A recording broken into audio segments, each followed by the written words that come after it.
আসসালামু আলাইকুম, আমি ইয়াসমিন। আজকে আমি বানাবো আলুর পরোটা। আপনারা দেখতেই পাচ্ছেন, এখানে আমি আলু নিয়েছি ফালি করে। তো আপনারা কমিয়ে বাড়িয়ে নিতে পারেন আপনাদের পরিবারের সদস্য অনুযায়ী। তো খুব কম সময়ে এবং পারফেক্টলিভাবে কীভাবে আলুর পরোটা তৈরি করা হয় তা আজকে আমি আপনাদের শেয়ার করব। তো কথা না বেরিয়ে শুরু করি। তো প্রথমে আমি আলুটাকে ভালোভাবে সিদ্ধ করে নেব। তো চুলায় আমি পানি বসিয়ে দিয়েছি গরম হতে, গরম হয়ে গেছে। এখন আমি আলু দিয়ে দেব। আলু দিয়েছি এখন এখানে সামান্য লবণ দিয়ে দেব, যেন দ্রুত সিদ্ধ হয়ে যায়। তো লবণ দিয়ে দিব, আমি একটু লবণ দিয়ে দিচ্ছি। তো এখন আমি এটাকে ঢেকে দেব।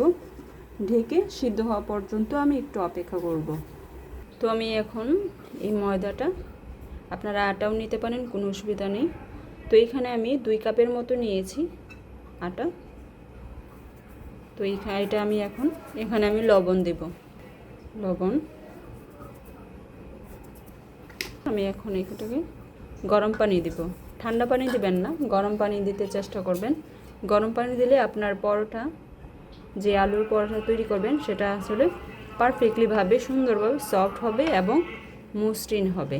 তো আমি এটাকে আমি ভালোভাবে একটু একটু করে পানিটাকে এই ডোটাকে তৈরি করে নেব।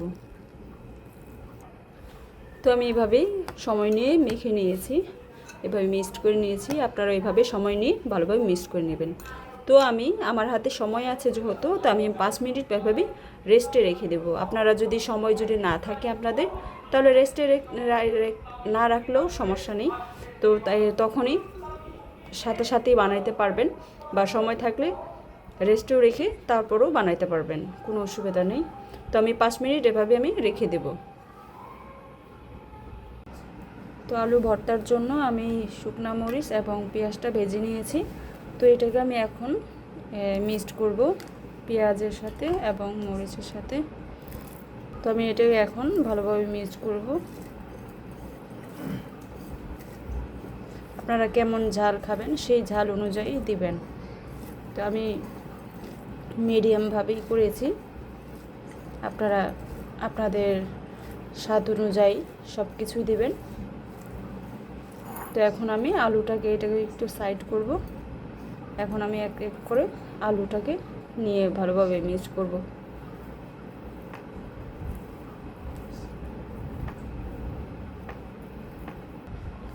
তো আমার ভর্তাটা ভালোভাবে মিক্সড হয়ে গেছে।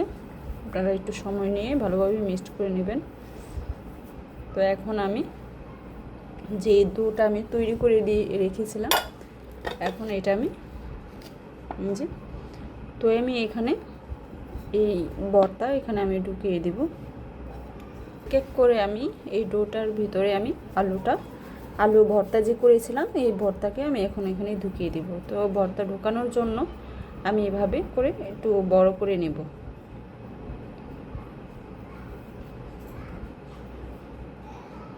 এভাবে করে নেব।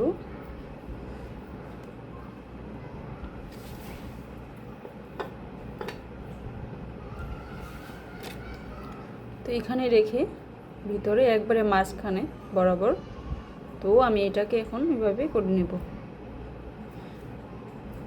এই মুখটা ভালোভাবে লাগাইতে হবে, তা না হলে যখন আপনি বেলবেন তো ভর্তাটা বাইরে বের হয়ে যেতে পারে।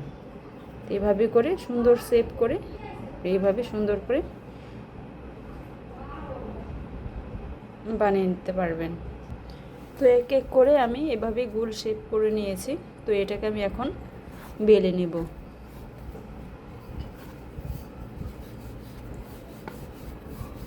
তো আমি বেশি বড় করব না, মাঝারি মতো করে রেখে দেব।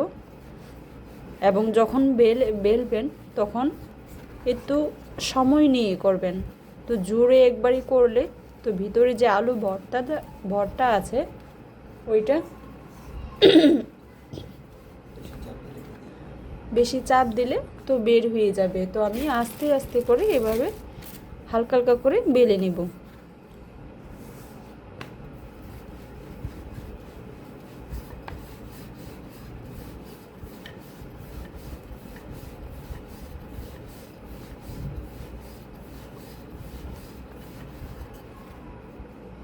তো দেখতেই পাচ্ছেন এমন আমি মাঝারিভাবে করে নিব।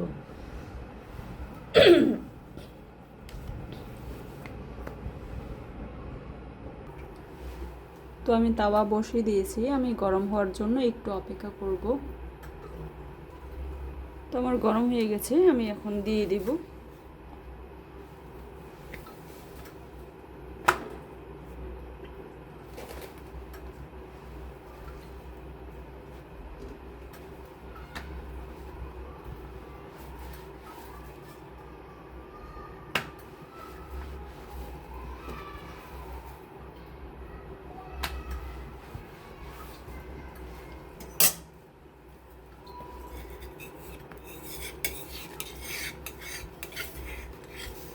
তো আলতোভাবে এটাকে আগে একটু সরিয়ে নেব, এইভাবে করে একটু দেখবেন করে একটু লালচে না হওয়া পর্যন্ত আমি একটু অপেক্ষা করব, তারপরে আমি তেল দিয়ে দিব।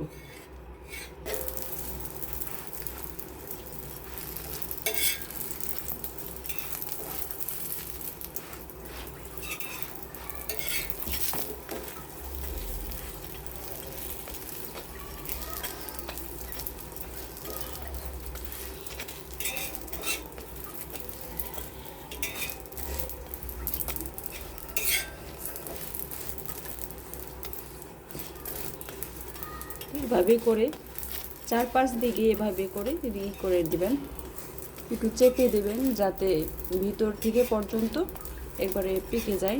তো আমি এভাবে করে একটু সময় নিয়ে ভালোভাবে ভাজি করে নেব এটাকে।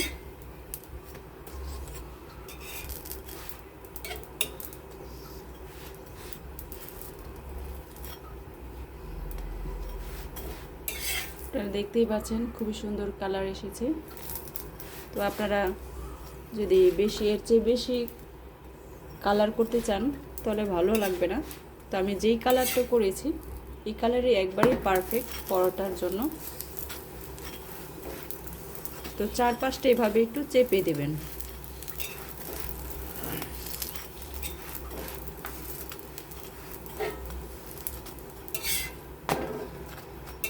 তো দেখতেই পাচ্ছেন এভাবে করে আমি সুন্দর করে ভেজে নিয়েছি।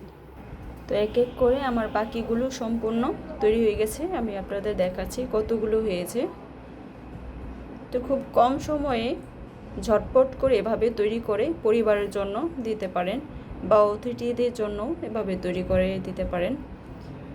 সকালে নাস্তার জন্য বা বিকালের নাস্তার জন্য এভাবে তৈরি করে আপনারা দিতে পারেন এবং বিশেষভাবে ছোট বড় সকলেরই এটা পছন্দ। তো ভালো লাগলে অবশ্যই ট্রাই করবেন। ভালো থাকবেন, সুস্থ থাকবেন। আজকের জন্য বিদায় নিচ্ছি।